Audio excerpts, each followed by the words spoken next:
तो हमारे चैप्टर का नाम है इंडियन इकोनॉमी 1950 से लेके 1990 तक। ठीक है, तो इसके अंदर हमको बहुत सारी बातें देखनी है कि क्या क्या हुआ हमारे 40 साल में। तो जैसे ही चैप्टर की शुरुआत हुई तो सबसे पहले ये कि इकोनॉमिक प्लानिंग जो होती है वो क्या होती है। तो इकोनॉमिक प्लानिंग का मतलब होता है कि जैसे कोई भी एक इंडिविजुअल व्यक्ति प्लानिंग करता है तो उसी तरह किसी भी इकोनॉमी को प्लान करना था।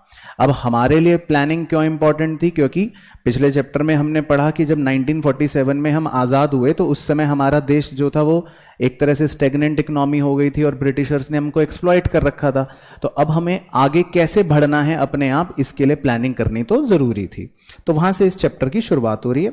बाकी इसमें प्लानिंग के बारे में बताया जाता है आपको कि 2 तरह की प्लानिंग हो सकती है, तो सिर्फ ये टर्मिनोलॉजी आपको याद होनी चाहिए, डायरेक्टिव प्लानिंग और कॉम्प्रिहेंसिव प्लानिंग। डायरेक्टिव प्लानिंग जो है वो इंडिकेशन होता है कैपिटलिस्ट इकोनॉमी का, और कॉम्प्रिहेंसिव प्लानिंग जो है वो इंडिकेशन होता है सोशलिस्ट इकोनॉमी का, जो हम अभी थोड़ी देर में देखेंगे। तो मुद्दा यहां से शुरू हुआ कि कितने तरह के इकोनॉमिक सिस्टम्स होते हैं। तो 3 तरह के इकोनॉमिक सिस्टम्स होते हैं।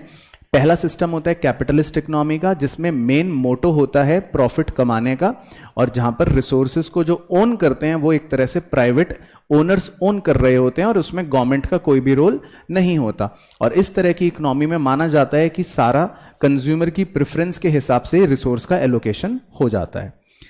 अब इंडिया कैपिटलिस्ट इकोनॉमी इसलिए नहीं चुन सकता था क्योंकि अगर इंडिया कैपिटलिस्ट इकोनॉमी चुनने का सोचता तो कहीं ना तो हमारे पास इतने रिसोर्सेज थे, दूसरा हमारे देश में गरीबों की संख्या इतनी थी कि अगर हम कैपिटलिस्ट इकोनॉमी बन जाते तो हमारे देश में और ज्यादा गरीबों का शोषण होता और ज्यादा पब्लिक का एक्सप्लॉयटेशन होता। तो इसीलिए हम कैपिटलिस्ट इकोनॉमी तो नहीं बने। दूसरी तरह की इकोनॉमी का ऑप्शन होता है सोशलिस्ट इकोनॉमी। सोशलिस्ट इकोनॉमी जो होती है वो एक तरह से होती है जिसका मोटो होता है पब्लिक का वेलफेयर करना, समाज की भलाई करना, जिसमें एक सेंट्रल प्लानिंग अथॉरिटी होती है जिसको आप सरकार कहते हो। तो सोशलिस्ट इकोनॉमी पूरी तरह से आधारित होती है समाज की भलाई पर, लेकिन जिसमें प्रॉफिट का कोई रोल नहीं होता। अब हमारा देश जो है वो सोशलिस्ट इकोनॉमी भी नहीं बन सकता था, क्योंकि हमारा देश अगर सामाजिक भलाई में ही लग जाता तो हमारा देश पहले से ही इतना पिछड़ा हुआ था, ना हमारे देश में अच्छी इंडस्ट्री थी, ना हमारे देश में अच्छी सुविधाएं थी। तो अगर हम सोशलिस्ट इकोनॉमी बन जाते पूरी तरह से तो फिर हमारे देश का डेवलपमेंट भी नहीं हो पाता। और एक कहावत भी है कि भाई आप समाज की भलाई भी तभी कर सकते हो जब आपके पास खुद से पैसे हों, और हमारा देश तो पहले ही पूरी तरह से एक्सप्लॉइट हो चुका था। तो जब हमारे पास रिसोर्सेज ही कम थे तो हम कैसे सोशल वेलफेयर कर पाते, तो हम पूरी तरह से इसलिए सोशलिस्ट इकोनॉमिक सिस्टम भी नहीं चुन सकते थे। तो फाइनली पॉइंट यह है कि इंडिया ने कौन सी इकोनॉमी बनने का सोचा, मिक्स्ड इकोनॉमी या मिक्स्ड इकोनॉमिक सिस्टम चूज करने का सोचा। और मिक्स्ड इकोनॉमिक सिस्टम का मतलब है कि जिसमें प्राइवेट ओनरशिप भी रहेगी और सरकार का रोल भी रहेगा, और सोशलिस्ट और कैपिटलिस्ट दोनों इकोनॉमी के बेनिफिट्स हमको मिल जाएंगे। बाकी सेंट्रल प्रॉब्लम्स क्या होती हैं इकोनॉमी की, ये कॉमन है, ये सिंपल है, हमने जो पहले भी पढ़ी थी, what to produce, how to produce, for whom to produce. और इन तीनों ही समस्याओं में इंडिया ने जिस मेथड को फॉलो करा यानी मिक्स्ड इकोनॉमी को फॉलो करा, तो अकॉर्डिंगली ही तीनों समस्याओं के सॉल्यूशन थे। व्हाट टू प्रोड्यूस में सरकार ने या इकोनॉमी ने सोचा कि हम वो गुड्स बनाएंगे जो जनता को मैक्सिमम सेटिस्फेक्शन देंगे। हाउ टू प्रोड्यूस में सरकार ने ये सोचा कि हम गुड्स को कैसे बनाएं, हम ऐसे बनाएंगे जिससे एम्प्लॉयमेंट भी जनरेट हो, यानी लेबर इंटेंसिव टेक्नोलॉजी का ज्यादा सहारा लेंगे।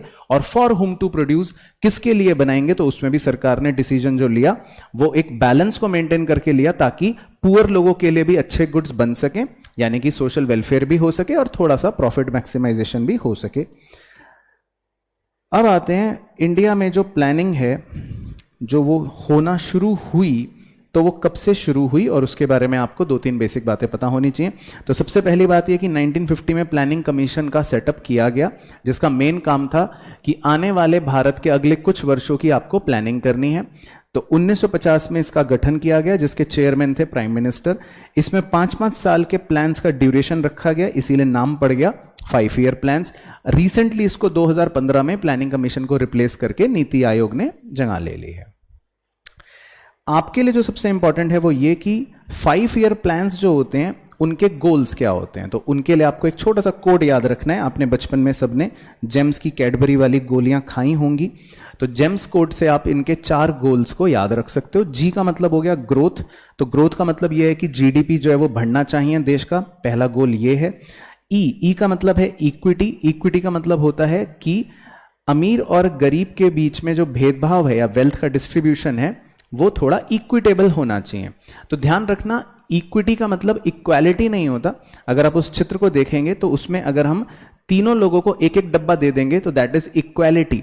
लेकिन जिसको जरूरत ज्यादा है उसे ज्यादा देना चाहिए और जिसको जरूरत नहीं है उसे नहीं देना चाहिए, इसको इक्विटी कहते हैं, जो आप राइट वाली इमेज में देख रहे हैं। तो जो आदमी ऑलरेडी लंबा है उसको डब्बा देने की जरूरत नहीं है और जो छोटा है उसको 2 डब्बे दे दिए। तो इक्विटी का मतलब हो गया ये। सेम वे तीसरा है जेम्स कोड में एम। एम का मतलब है मॉडर्नाइजेशन। मॉडर्नाइजेशन का मतलब है कि आप नई टेक्नोलॉजी का भी सहारा लेते हो, नंबर 1। और दूसरा, आपके सामाजिक आउटलुक में भी चेंज आना चाहिए, यानी कि लोगों की सामाजिक सोच जो है उसके बदलने को भी मॉडर्नाइजेशन कहते हैं। तो GEM हो गया। S last, self reliance. Self reliance का मतलब है एक तरह से सिंपल भाषा में आत्मनिर्भर। इसमें सरकार का फोकस होता है कि हम कम से कम बाहर की सहायता लें, यानी कि कम से कम बाहर से इंपोर्ट्स करें और अपने गुड्स खुद ही इंडिया में बना लें। इसके बाद कुछ जनरल शॉर्ट पीरियड गोल्स और ऑब्जेक्टिव्स थे, अलग अलग प्लान्स के, जो आपको सिर्फ रीड करने हैं, इसलिए मैं इसको थोड़ा फास्ट फॉरवर्ड कर रहा हूं। इसमें आपको ज्यादा कुछ नहीं रटने की आवश्यकता। इसके अलावा अगर हम फीचर्स की बात करें, जो अगले 40 साल तक हमारे देश में जो पॉलिसियां चली वो किस प्रकार की थी, वो समझना थोड़ा सा इंपॉर्टेंट है।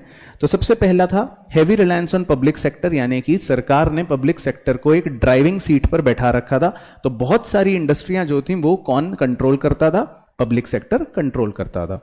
तो यहां पे लिखा है कि इंडस्ट्रियल पॉलिसी रिजोल्यूशन जो 1956 में आया, उसमें पब्लिक सेक्टर के लिए 17 इंडस्ट्रियों को रिजर्व कर दिया गया और जबकि प्राइवेट वालों को सिर्फ 12 इंडस्ट्रियां ही दे दी थी। इसके अलावा दूसरा है regulated development of private sector, यानी कि प्राइवेट सेक्टर वालों को डेवलप करने के लिए काफी रोकथाम होती थी, यानी कि उन पे काफी रिस्ट्रिक्शंस लगाए जाते थे, उनको लाइसेंस लेना पड़ता था, इस तरह की बाधाएं होती थी। तीसरा, स्मॉल स्केल इंडस्ट्री को भी प्रोटेक्शन देना चाहती थी सरकार और बहुत सारे गुड्स को रिजर्व कर दिया था इसीलिए स्मॉल स्केल इंडस्ट्री के लिए। तो सरकार का फोकस क्या था कि जो हमारे देश की स्मॉल स्केल इंडस्ट्रीज हैं उनको हम बचा के रखें फॉरेन कंपटीशन से, तो बहुत सारे गुड्स उनके लिए रिजर्व कर दिए और बड़ी इंडस्ट्रियों को रेगुलेट करना शुरू कर दिया। इसके अलावा सरकार का पॉलिसी में एक था कि बहुत सारी हैवी इंडस्ट्रीज का डेवलपमेंट सरकार ने करना शुरू करा, जिसमें मेनली बिजली जनरेशन, इंजीनियरिंग मतलब कैपिटल गुड्स या आयरन एंड स्टील इंडस्ट्री। बाकी सरकार का फोकस एक ये भी था कि लोग जो हैं वो ज्यादा बचत करें और जब बचत ज्यादा होगी तो ज्यादा निवेश होगा। तो कहीं ना कहीं सरकार का फोकस इन 40 सालों में लोगों को ये प्रमोट करना भी था कि आप ज्यादा सेविंग करें, क्योंकि इकोनॉमी में ज्यादा सेविंग होगी तो इकोनॉमी में फिर इन्वेस्टमेंट भी ज्यादा होगी। इसके अलावा सरकार चाहती थी कि हमारे लोग जो हैं वो विदेशों से सामान ना खरीदें और हमारी इंडस्ट्रियों को फॉरेन कंपटीशन से बचाया जाए। तो इसीलिए सरकार ने बहुत सारी इंपोर्ट ड्यूटी या बहुत सारा क्वांटिटेटिव रिस्ट्रिक्शंस लगा रखा था अगर आप फॉरेन गुड्स मंगवाते हो तो। इसके अलावा सरकार ने इंपोर्ट सब्स्टिट्यूशन पर भी फोकस करा। सरकार कहती थी कि आप बाहर से कोई भी सामान ना मंगवाओ, वही सामान हम इंडिया में बना लेंगे।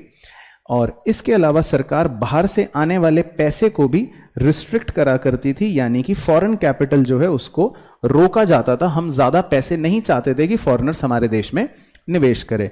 जब आप नेक्स्ट चैप्टर पढ़ोगे तो बड़ी ध्यान से लिंक करना इन सारी 8 बातों को। ये सारी 8 बातों या 8 बातें जो हैं ये हट जाएंगी, क्योंकि जब हम नेक्स्ट चैप्टर पढ़ते हैं जिसमें इन 40 सालों के बाद जो सबसे बड़ी क्रांति यानी कि रिफॉर्म्स आते हैं 1991 में, उन रिफॉर्म्स में आपको यह सिखाया जाएगा कि ये सारी बातों को हटा देते हैं। लेकिन फिलहाल इस चैप्टर में पब्लिक सेक्टर का रोल ज्यादा था, प्राइवेट सेक्टर का रोल कम था। हम अपनी स्मॉल स्केल इंडस्ट्रियों को बचा के रखना चाहते थे, हम ज्यादा इंपोर्ट ड्यूटी लगाते थे और हम फॉरेन पैसों को भारत देश में आने से भी रोकते थे। यह हमारा मोटा मोटा पॉलिसी का स्ट्रक्चर था। फिर दूसरा हमें यह पता होना चाहिए कि क्या हमारी प्लानिंग सक्सेसफुल रही। तो बहुत से लोग कहते हैं हाँ सक्सेसफुल रही। उसके क्या तर्क देते हैं? उसके तर्क देते हैं कि हमारी नेशनल इनकम बढ़ी, हमारी पर कैपिटा इनकम बढ़ी, हमारे देश में सेविंग्स और इन्वेस्टमेंट बढ़ी, हमारे देश में एग्रीकल्चरल टेक्नोलॉजिकल चेंजेस आए जो आगे भी पढ़ेंगे हम, जिसमें ग्रीन रिवॉल्यूशन शामिल है। इसके अलावा हमारे देश में इंडस्ट्री डाइवर्सिफिकेशन हुआ और ग्रोथ हुई। इसके अलावा हमारे देश का इंफ्रास्ट्रक्चर भी पहले से बेहतर हुआ। तो कुल मिलाकर सोशल इंफ्रास्ट्रक्चर भी बेहतर हुआ, थोड़ा सा एम्प्लॉयमेंट भी हमारे देश में बढ़ा और हमारे एक्सपोर्ट्स की संख्या यानी कि इंटरनेशनल ट्रेड में भी इजाफा हुआ। तो बहुत सारे ऐसे पॉइंट्स हैं जो ये बता सकते हैं कि हमारी प्लानिंग जो है वो सफल रही। इसी का काउंटर करने के लिए बहुत सारे लोग ये भी कहते हैं कि हमारी प्लानिंग तो फेल रही यानी कि खराब रही। तो क्यों खराब रही? रीजंस ये हैं कि हमारे देश में गरीबी आज भी एक समस्या रही, वो अभी तक कम नहीं हुई। महंगाई हमारे देश में बहुत ज़्यादा बढ़ गई, आज भी बहुत सारे लोग बेरोजगार हैं, अनएम्प्लॉयमेंट क्राइसिस है। तो ये सारे वो पॉइंट्स हैं जो फेलियर दर्शाते हैं। इंफ्रास्ट्रक्चर आज भी इनएडिक्वेट है, मतलब जितना होना चाहिए उतना नहीं है।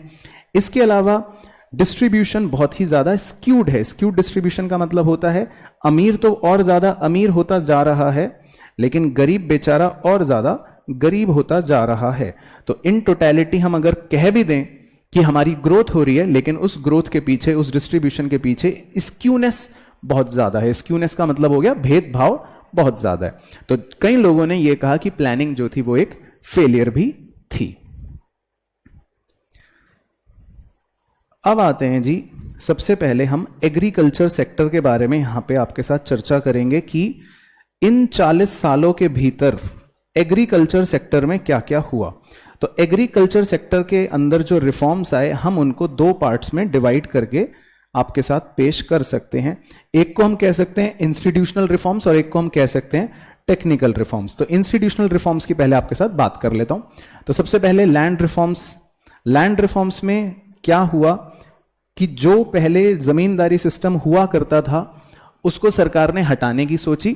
तो मान लो मैं एक जमींदार हूं और मेरे पास बहुत सारी लैंड है, तो सरकार ने अब लैंड का रीडिस्ट्रीब्यूशन करना शुरू कर दिया। तो बड़े बड़े जमींदारों से लैंड लेकर छोटे छोटे कल्टीवेटर्स को देना शुरू कर दिया। दूसरा हम कह सकते हैं एबॉलिशन ऑफ इंटरमीडियरीज। सरकार ने बिचौलियों को भी हटाना शुरू कर दिया क्योंकि वो भी किसानों को एक्सप्लॉइट करा करते थे। तीसरा हम कह सकते हैं टेनेंट ओनरशिप राइट्स। सरकार ने कहा कि भाई जो किसान टेनेंट की तरह काम कर रहा है अपनी जमीन पर, तो उसको हम अब मालिक ही बना देंगे, तो टेनेंट को हम ओनर बना देंगे। ऐसे अधिकार देने के बारे में सरकार ने बात करी। तो ये हो गया टेनेंट ओनरशिप राइट्स। इसके अलावा बहुत से लोगों ने या एक्चुअल में भी इन लैंड रिफॉर्म्स के कुछ ड्रॉबैक्स नोटिस करे या कहा कि ये लैंड रिफॉर्म्स जो हैं ये उतनी अच्छी तरह इफेक्टिवली नहीं एप्लीकेबल हो पाए। क्यों नहीं हो पाए भाई? लेजिस्लेशन में फॉल्ट था। जमींदार कहीं कहीं पे क्या करते थे, कानून के लूप होल्स का फायदा उठा लेते थे। वो अपनी जमीन अपने रिश्तेदार के नाम कर देते थे और कहते थे देखो हमारे नाम पर तो थोड़ी सी ही जमीन है। कई बार जमींदार क्या करते थे, वो खुद ही किसान बन जाते थे, तो कहते थे कि देखो हम तो किसान हैं। तो इस तरह से कई बार इंप्लीमेंटेशन फॉल्टी रहा। कई बार इंप्लीमेंटेशन में डिले आ गया, लैंडलॉर्ड्स ने कोर्ट में केस कर दिया, तो जब तक केस चल रहा है डिले हो रहा है, तो वो इस तरह की चालाकी करते थे। बहुत सी जगह पॉलिटिकल विल नहीं थी। सरकारी लोग जो हैं वो भी सोचते थे कि चलो कर लेंगे बाद में कर लेंगे, क्या जल्दी है। तो कई बार सरकार खुद एक अच्छे विल के साथ काम नहीं कर पाती थी। और बहुत सी जगह लैंडलॉर्ड्स ने एक्सप्लॉयटेशन भी करा था, यानी कि वो जबरदस्ती कई बार साइन करवा लेते थे एक्चुअल ओनर से और कागज पे दिखा देते थे देखो इसने तो अपनी जमीन हमें दे दी। तो इस तरह के मतलब कुछ पॉइंट्स हैं जो लैंड रिफॉर्म्स को फ्लॉप कर देते थे। दूसरे हैं जी टेक्निकल रिफॉर्म्स एग्रीकल्चर सेक्टर में, जिसमें बेसिकली हर बच्चा गली मोहल्ले का जानता है, हरे रंग की क्रांति। तो ग्रीन रिवॉल्यूशन, जिसमें सिंपल सा फंडा यह है कि हाई यील्डिंग वैरायटी सीड्स का इस्तेमाल करना भारत ने शुरू कर दिया था। और सबसे पहले इसकी शुरुआत करी थी वीट और राइस पर, और कौन से मौसम में? खारिफ सीजन में। तो 1996 की ये बात है। तो इंडिया ने हाई यील्डिंग वैरायटी सीड्स को अडॉप्ट कर लिया था। तो हाई यील्डिंग वैरायटी सीड्स का मतलब ही ये होता है जिनसे प्रोडक्शन बहुत ज्यादा होना शुरू हो जाता है। तो ग्रीन रिवॉल्यूशन जो है वो उसी पर बेस्ड था। बाकी ग्रीन रिवॉल्यूशन की जरूरत क्यों थी? क्योंकि बहुत सारे लोग एग्रीकल्चर सेक्टर पे ही डिपेंडेंट थे, तो इसीलिए एग्रीकल्चर सेक्टर को बढ़ावा देने के लिए ग्रीन रिवॉल्यूशन जरूरी था। ग्रीन रिवॉल्यूशन एक साथ नहीं आया, वो दो फेजेस में आया, ऐसा हम मान सकते हैं।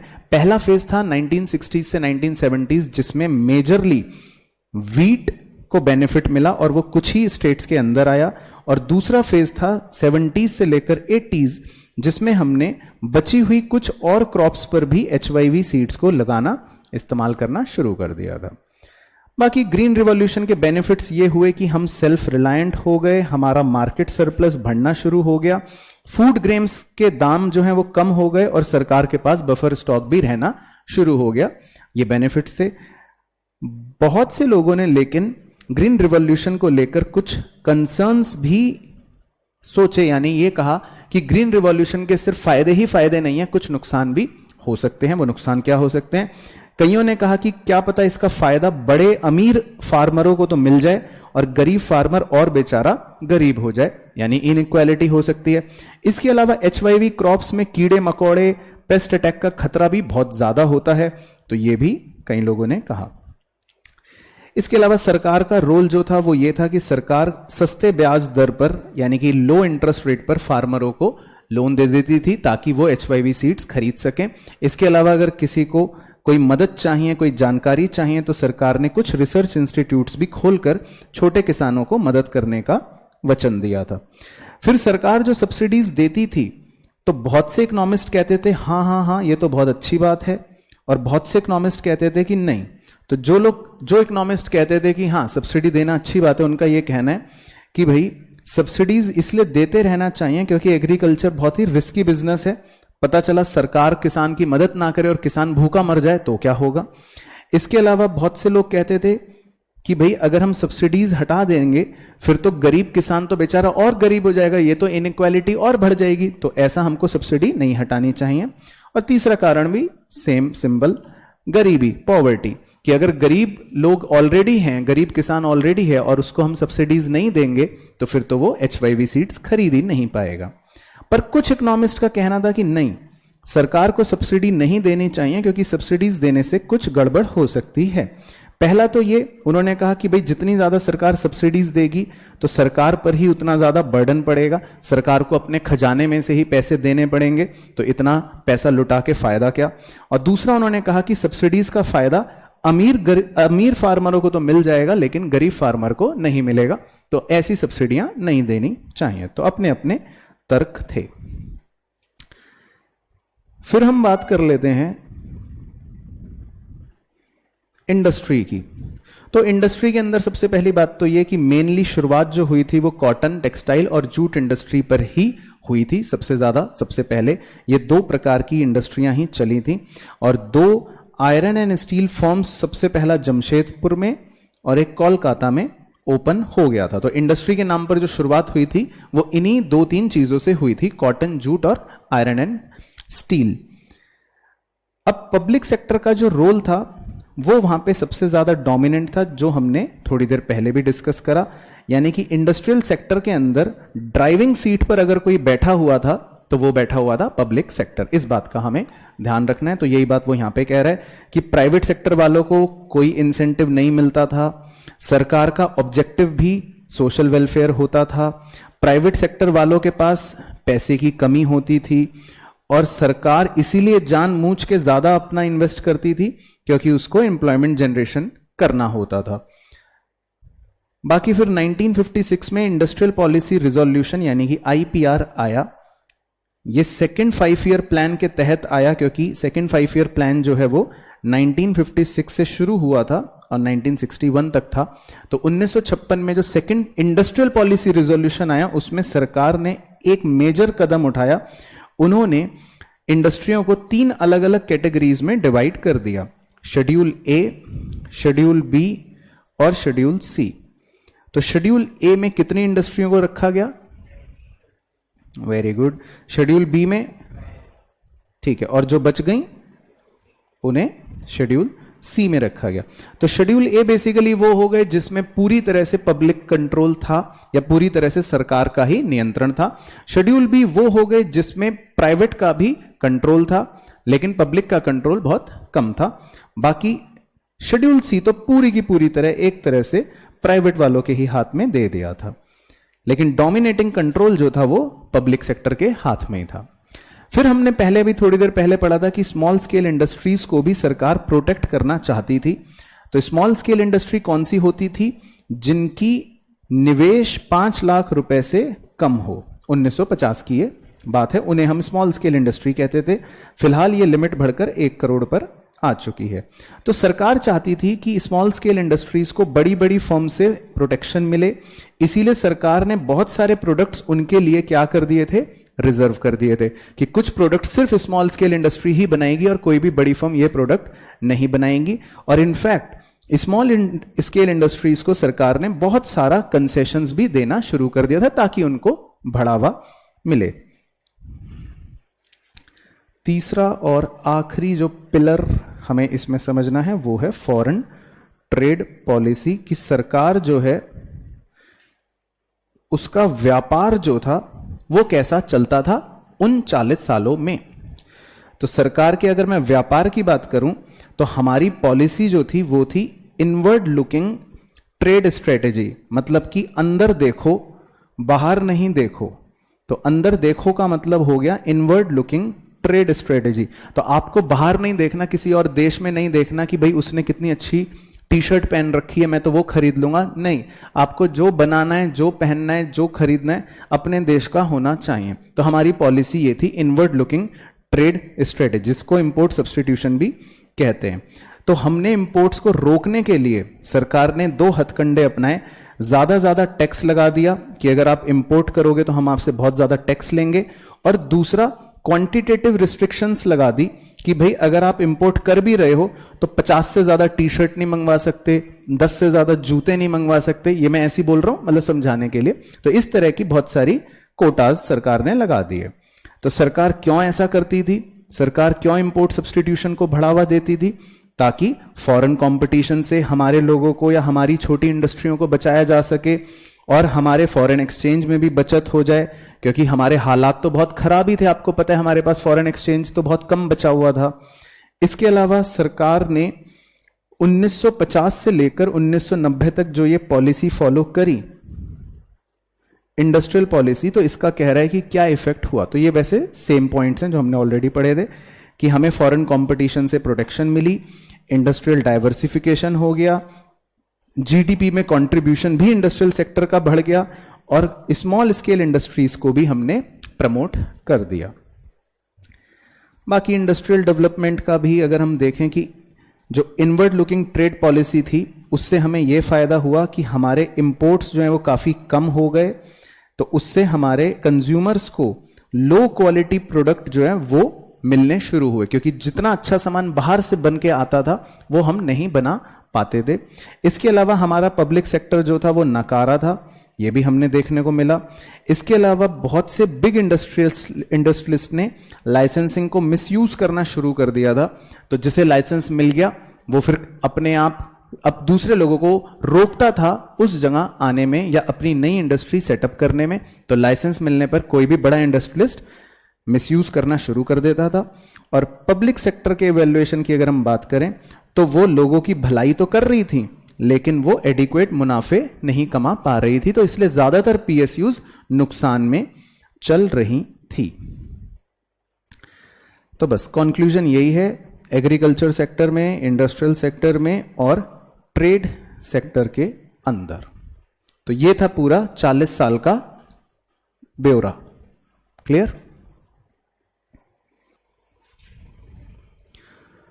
तो सबसे पहले इसमें क्वेश्चन नंबर जो 1 से लेकर 4 हैं वो केस बेस्ड क्वेश्चन की तरह हैं, एक कहानी पर आधारित हैं। तो कहानी तो हमने ऑलरेडी पढ़ रखी है, पता है, तो हम सीधा सवाल आपसे पूछ लेते हैं। तो पहला सवाल कह रहा है, Sundaram is an agriculturist and doing farming on his land. He leaves his land uncultivated for some time to regain its fertility. समझ गए?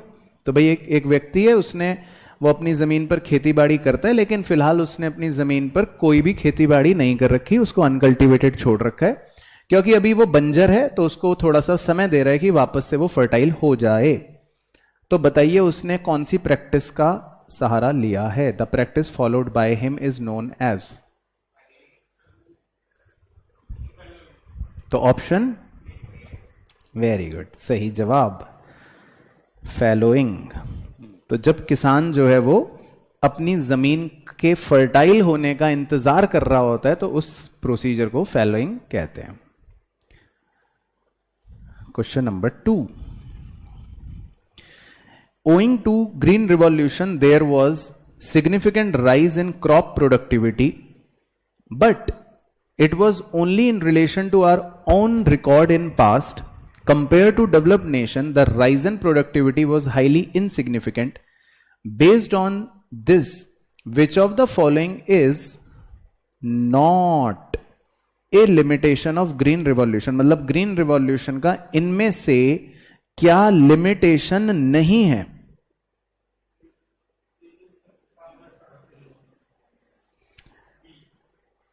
B for Bombay. Economic divide जो है वो हुआ था, ये लिमिटेशन है. लिमिटेड फार्मिंग पॉपुलेशन, ये भी लिमिटेशन है. अनइवन स्प्रेड, ये भी लिमिटेशन है. तो ये ए सी और डी जो है ये ग्रीन रिवॉल्यूशन के लिमिटेशन वैसे हैं.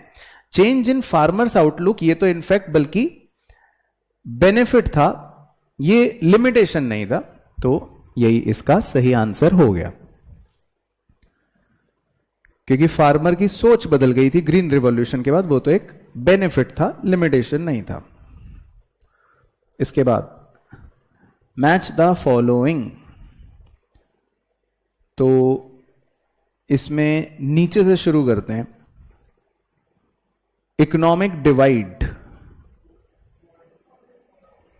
मतलब कौन सा ऑप्शन बताना है आपको सही, ए बी सी डी. उसने मैच आपको करके दे रखे हैं.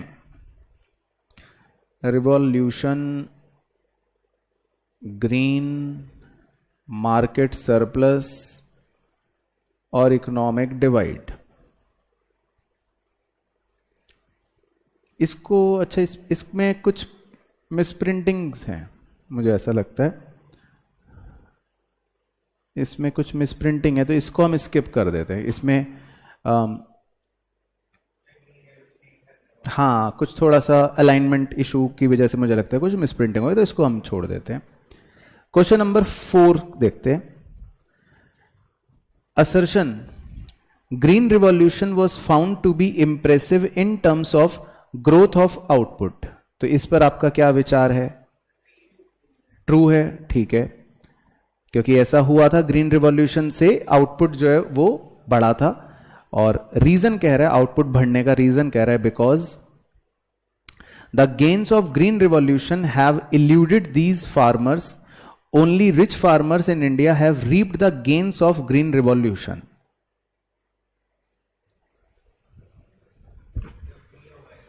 तो ट्रू, मतलब ये स्टेटमेंट ट्रू है कि फॉल्स है? सही है. ग्रीन रिवॉल्यूशन का फायदा जो है वो रिच फार्मर्स को ही मिला था.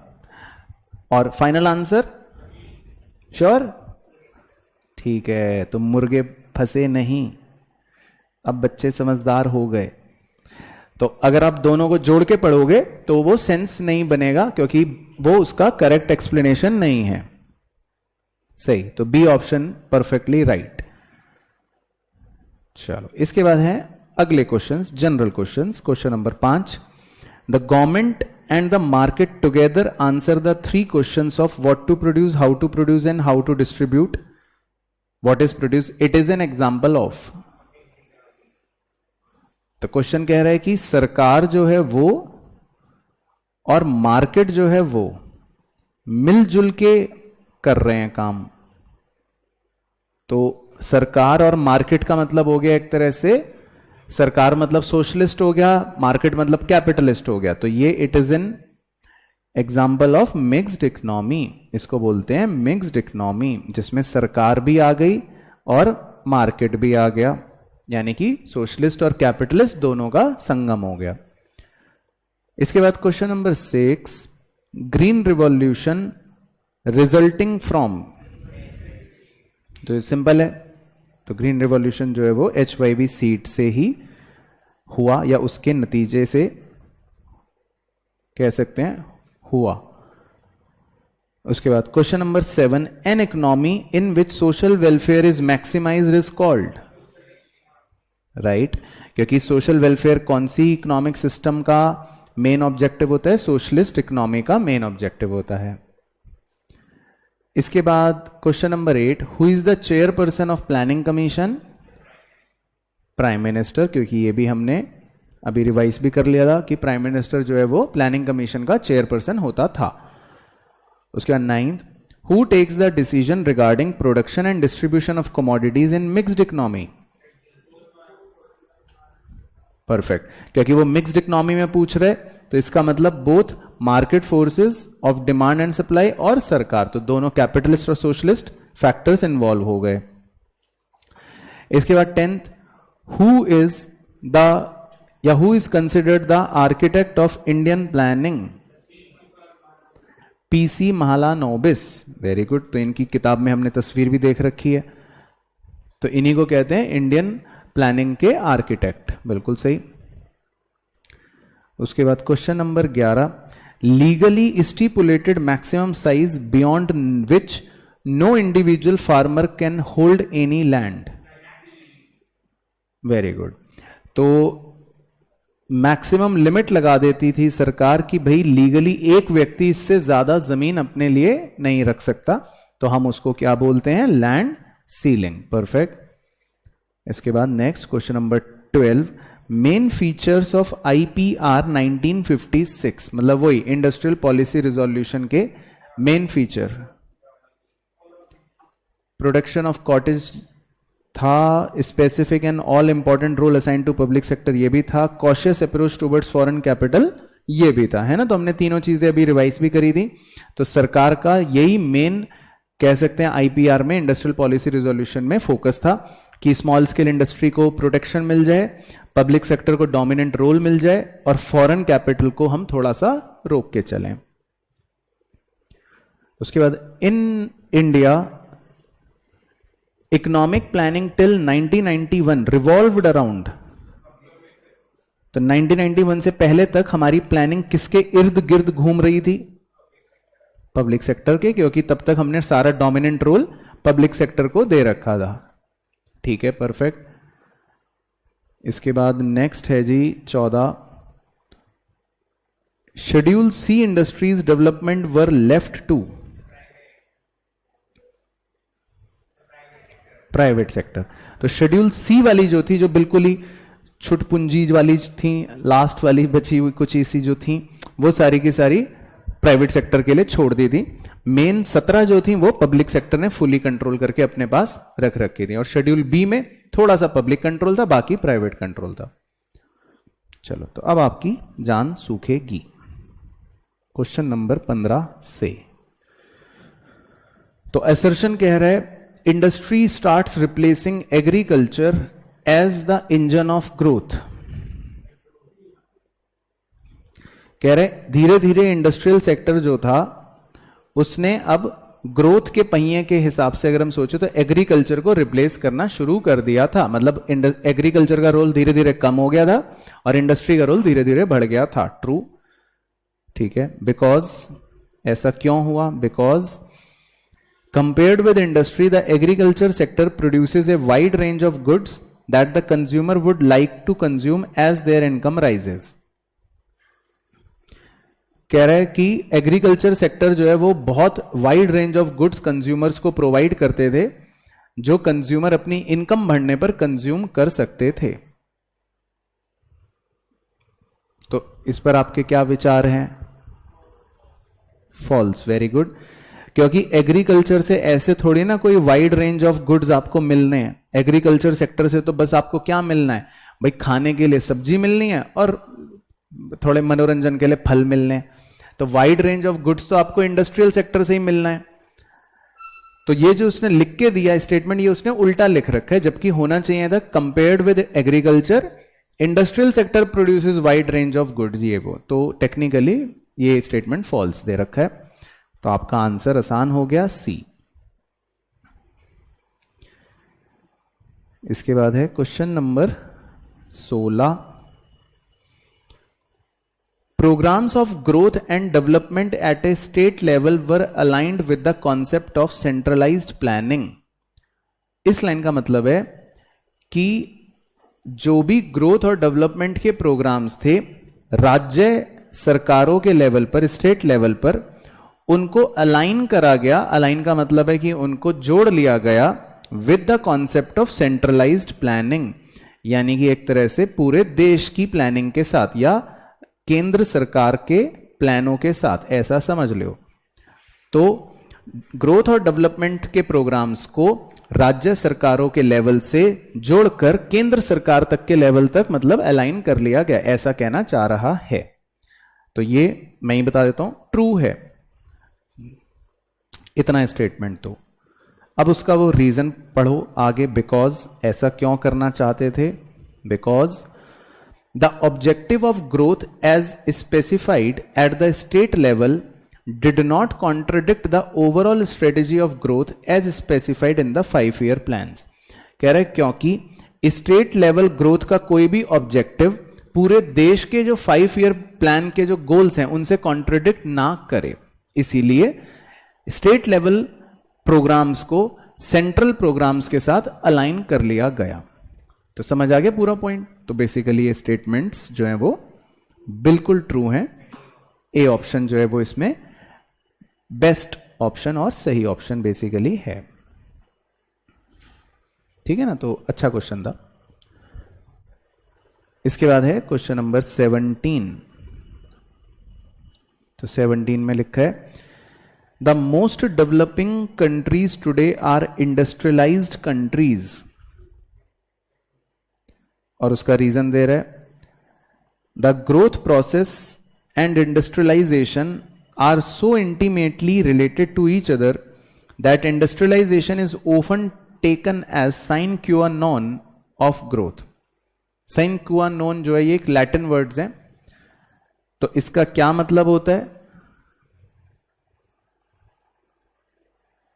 इसका मतलब नहीं पता, पहले भी एक बार क्लास में चर्चा कर दी, चेक करें। तो सही देखा, इसका मतलब क्या होता है, एसेंशियल कंडीशन। तो अब दोबारा पढ़ते हैं, कह रहा है the growth process and industrialisation are so intimately related to each other that industrialisation is often taken as essential condition of growth.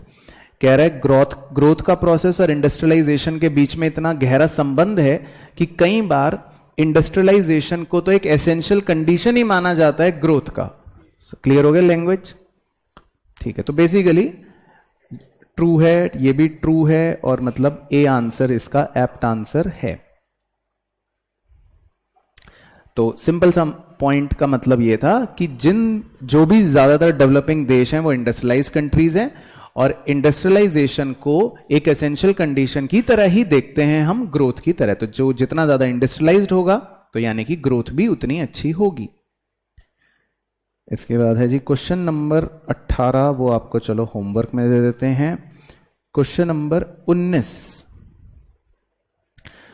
में लिखा है in the past imports of essentials like food grains were invariably tied with political strings।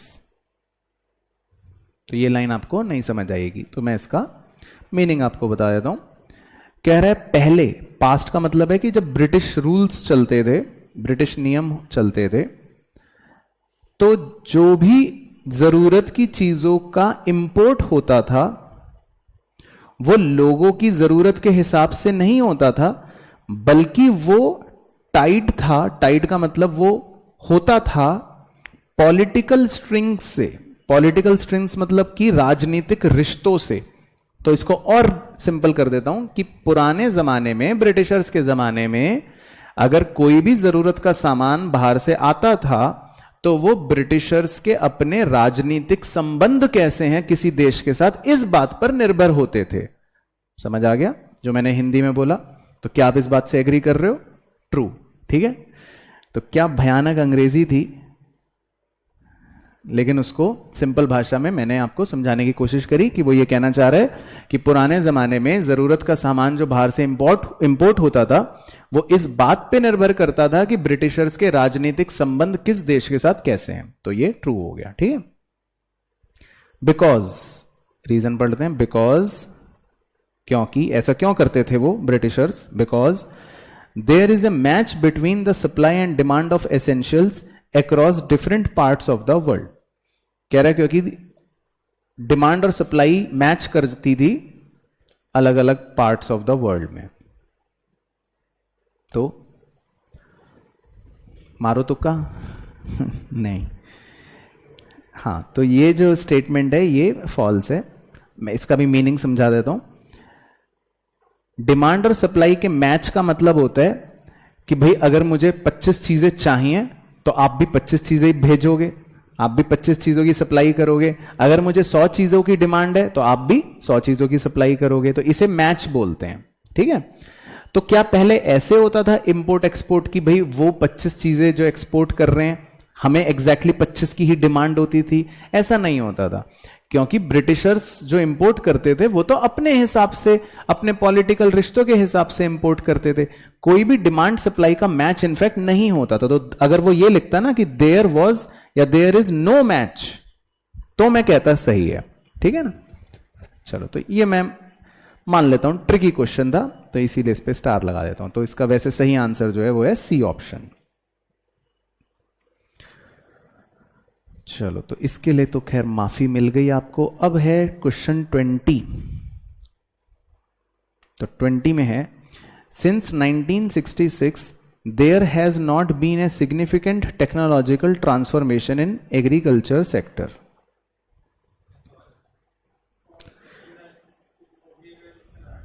ठीक है, false, very good. क्योंकि 1966 के बाद कह रहा है कि कोई भी बड़ा टेक्नोलॉजिकल ट्रांसफॉर्मेशन नहीं आया, तो ये तो बात झूठ हो गई एग्रीकल्चर सेक्टर में। तो बल्कि 1966 के बाद ही सबसे बड़ा टेक्नोलॉजिकल ट्रांसफॉर्मेशन आया था। तो बस अब हमारे लिए आसान हो गया आंसर, ऑप्शन नंबर डी। ठीक है, इसके बाद चलो 21 आपको होमवर्क में दे देते हैं। 22 में कह रहा है एसर्शन में, the capital output ratio is very high in India. तो ये मेरी तो आंखें भर आई ये लाइन पढ़ते ही, क्योंकि ये सबसे बड़ा झूठ है। कैपिटल आउटपुट रेशियो भारत में हाई हो ही नहीं सकता, या तब तो वैसे भी नहीं था। कैपिटल आउटपुट रेशियो का मतलब होता है कि आपने मान लो कोई कैपिटल लगाई, कोई मशीन लगाई, तो उससे कितना आउटपुट बना, तो उसको बोल सकते हैं हम कैपिटल आउटपुट रेशियो। तो भारत में कैपिटल आउटपुट रेशियो जो है वो हाई नहीं है, बल्कि बहुत कम है, या बहुत कम था। क्योंकि हम बहुत सारी मशीन लगाते थे, तो ना तो हमारी वो मशीनें अच्छी होती थी, ना हमारे पास अच्छी टेक्नोलॉजी होती थी, ना हमारे लेबर स्किल्ड होते थे। तो हम जितनी भी कैपिटल लगाते थे उससे आउटपुट हमारा हाई नहीं होता था, उल्टा लो होता था। तो ये स्टेटमेंट जो है शुरू में ही फॉल्स हो गया बेसिकली, ठीक है ना। तो हमारे लिए आंसर जो है वो आसान हो गया, ऑप्शन डी। इसके बाद क्वेश्चन नंबर 23 पढ़ लेते हैं। 23 में क्या कह रहा है? एसर्शन कह रहा है the concept of economic planning for countries growth and development was first conceived by the Soviet Union. कह रहा है इकोनॉमिक प्लानिंग का कॉन्सेप्ट जो है वो सबसे पहले सोवियत यूनियन ने अपनाया था। ट्रू, सही, बिल्कुल, क्योंकि वो सबसे प्राइम एग्जाम्पल हुआ करता था एक टाइम पे सोवियत यूनियन सोशलिस्ट इकोनॉमी का। फिर कह रहा है because there was no difference in the nature of planning model adopted by India compared with Soviet Union. कह रहा है कि कोई भी डिफरेंस नहीं है इंडिया और सोवियत यूनियन के प्लानिंग मॉडल में। फॉल्स, सही, वेरी गुड, क्योंकि हमारा मॉडल सोवियत यूनियन वाला मॉडल नहीं था, अलग था। हमने वैसे भी mixed economic system model follow करा था, तो हमारा मॉडल उनसे अलग था। तो वो कह रहा है कि कोई डिफरेंस नहीं है, तो ये गलत कह रहा है। तो हमारा आंसर हो गया ऑप्शन सी सही। इसके बाद क्वेश्चन नंबर 24 भी देख लेते हैं। 24 में क्या कह रहा है? Structural change implies a shift in sectoral share in GDP. The share of secondary and tertiary sector should gradually rise and that of primary sector should gradually fall. तो इस पर आपका क्या विचार है? कह रहा है स्ट्रक्चरल चेंज का मतलब यह होता है कि सेक्टोरल शेयर जो है जीडीपी में वो शिफ्ट हो रहा है, मतलब सेक्टोरल शेयर शिफ्ट होने का मतलब है कि पहले किसी सेक्टर में जीडीपी का कंट्रीब्यूशन ज्यादा होता था, अब वो उसका कम हो गया, बाकियों का बढ़ गया। तो यही बात वो डैश डाल के कह रहा है कि सेकेंडरी और टर्शरी सेक्टर जो है उनका शेयर धीरे धीरे बढ़ रहा है और प्राइमरी सेक्टर का धीरे धीरे कम हो रहा है। तो इस बात से आप सहमत हो या नहीं हो? है ना, ये तो ट्रू है, क्योंकि शुरू शुरू में तो एग्रीकल्चर का बहुत ज्यादा शेयर हुआ करता था, लेकिन ग्रेजुअली अब वो कम होके सेकेंडरी और टर्शरी का शेयर बढ़ रहा है। फिर इसका वो रीजन दे रहा है, बिकॉज कह रहा है क्योंकि it implies a situation where the primary sector is neglected. कह रहा है कि ये एक सिचुएशन इंप्लाई कर रहा है जहां पे आप प्राइमरी सेक्टर को नेग्लेक्ट कर रहे हो। तो ये बच्चों को ट्रू लगता है तो गलत हो जाएगा। इसका मतलब ये नहीं होता कि हम नेग्लेक्ट कर रहे हैं, इसका रीजन भी है, इसका लॉजिक भी है। तो अगर आपने 5 घंटे मैथमेटिक्स पढ़ ली और उसके बाद आप उसकी किताब को बंद करके अब अकाउंट्स की किताब खोलते हो, तो पापा आपको 2 थप्पड़ मार के ये तो नहीं कहते कि तू मैथ्स को इग्नोर कर रहा है, नेग्लेक्ट कर रहा है, ऐसा तो नहीं कहेंगे। तो अगर हम एग्रीकल्चर सेक्टर के शेयर को थोड़ा कम करके अगर दूसरी जगह ध्यान दे रहे हैं, दूसरी चीज पे शेयर बढ़ा रहे हैं, इसका मतलब ये नहीं है कि प्राइमरी सेक्टर को हमने नेग्लेक्ट कर दिया। तो जो इसने नीचे की रीजन दे रखी है ये एक फॉल्स स्टेटमेंट है। तो it does not imply a situation where primary sector is neglected. तो ये वाला स्टेटमेंट उसका फॉल्स स्टेटमेंट है। तो बढ़िया क्वेश्चन था, तो इसका आंसर है सही ऑप्शन सी। इसके बाद है, चलो 25 आपको होमवर्क में दे देते हैं, 26 कर लेते हैं। 26 में कह रहा है assertion shift in agriculture marked the beginning of a long period of stagnation. तो इसका मतलब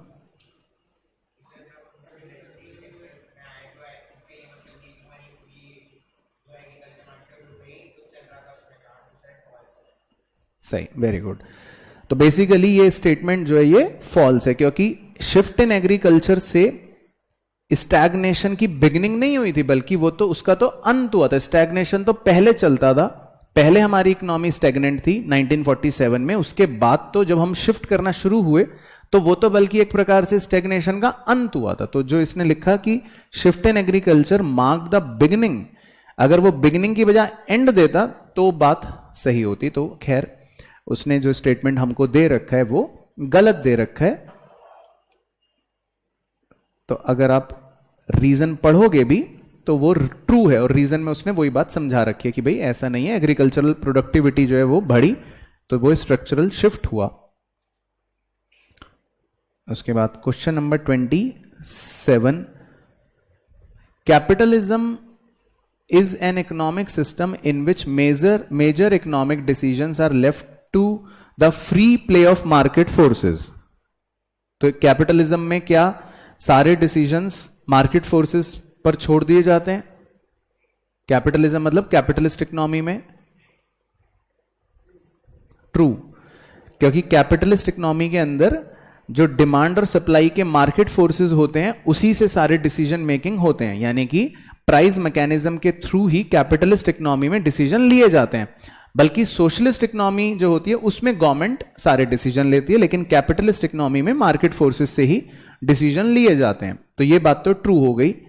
फिर वो कह रहा है रीजन बिकॉज लिए जाते हैं, because there is private ownership of the means of production and all the economic decisions are taken with a view to maximise profit. कह रहा है क्योंकि वहां पे मीन्स ऑफ प्रोडक्शन के ओनर प्राइवेट ओनर्स होते हैं और वो सारे डिसीजन इस बात को ध्यान में रख के लेते हैं कि उनका मुनाफा सबसे ज्यादा हो। तो इस बात से आप सहमत हो? ट्रू, बिल्कुल सही। तो बेसिकली इसका सही आंसर ए है। तो अगर आप दोनों स्टेटमेंट्स जोड़ के पढ़ेंगे तो पूरा सेंस बनेगा कि कैपिटलिस्ट या कैपिटलिज्म इकोनॉमिक सिस्टम में सारे डिसीजन जो है वो कौन करता है? मार्केट फोर्सेस करते हैं। क्यों करता है? क्योंकि वहां पे सारे रिसोर्सेज प्राइवेट सेक्टर वाला ओन करता है, जिसका उद्देश्य मुनाफा कमाने का होता है। इसके बाद है जी 28 कर लेते हैं आपसे डिस्कस। 28 में कह रहा है the economic divide in the gulf between rich and poor farmer has substantially Ryzen over time. तो क्या आपको लगता है अमीर किसान और गरीब किसान के बीच में भेदभाव बढ़ा है? मतलब ये कह रहा है इकोनॉमिक डिवाइड जो है between rich and poor farmer has substantially Ryzen over time. तो क्या ये बात सही है? सही है।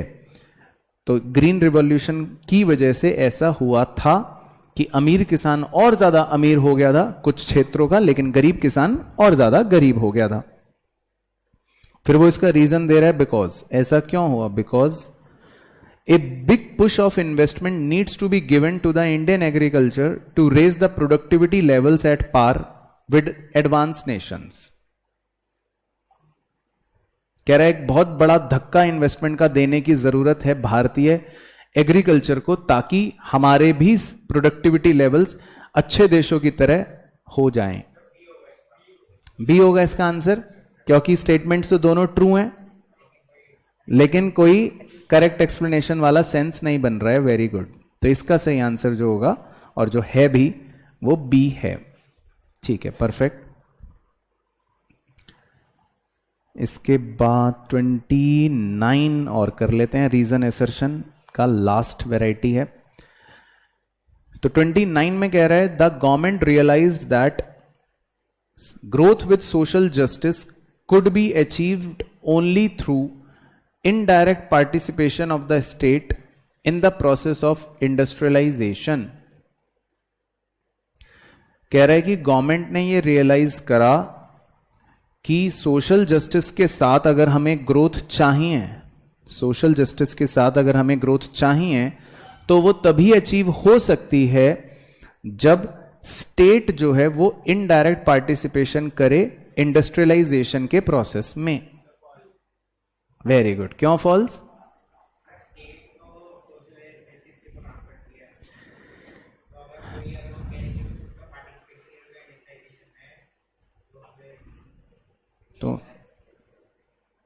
तो फिर ठीक है, तो मैं बता देता हूं। तो वो ये कह रहा था कि ग्रोथ विद सोशल जस्टिस तब होगा जब स्टेट का योगदान होगा प्रोसेस ऑफ इंडस्ट्रियलाइजेशन में।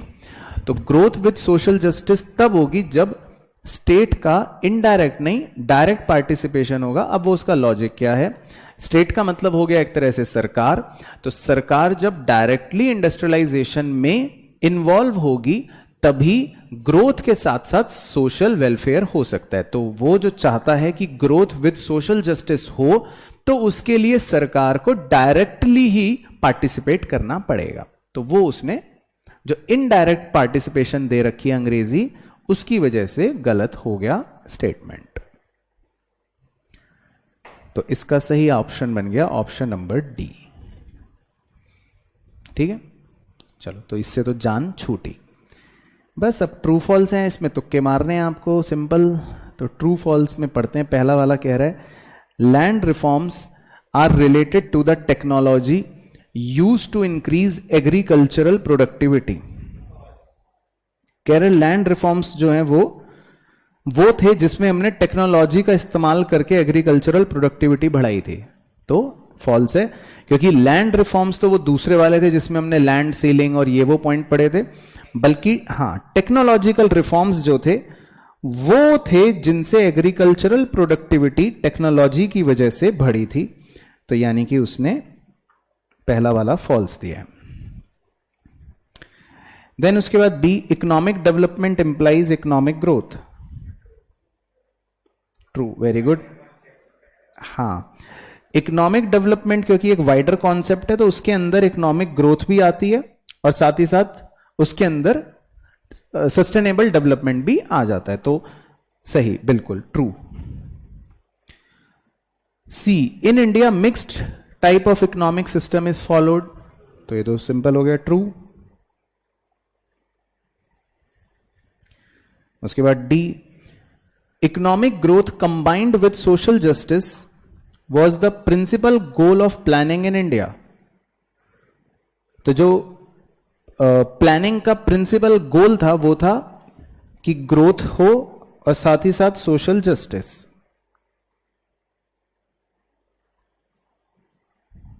तो तुक्का ही तो मारना है, तो ट्रू, ठीक है, क्योंकि मिक्स्ड इकोनॉमिक सिस्टम का मोटो क्या होता है कि ग्रोथ भी हो यानी कैपिटलिज्म और सोशल वेलफेयर भी हो यानी, हाँ, तो दोनों चीजें हो गई ना, तो economic growth combined with social justice.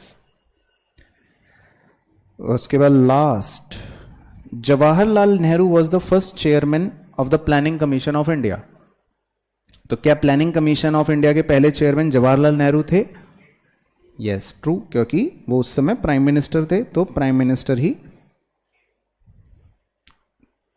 Chairperson होता है। चलो, तो यही क्वेश्चंस हमें करने थे, जो बच गए हैं वो आपके होमवर्क हैं बेसिकली। तो डन फॉर द डे।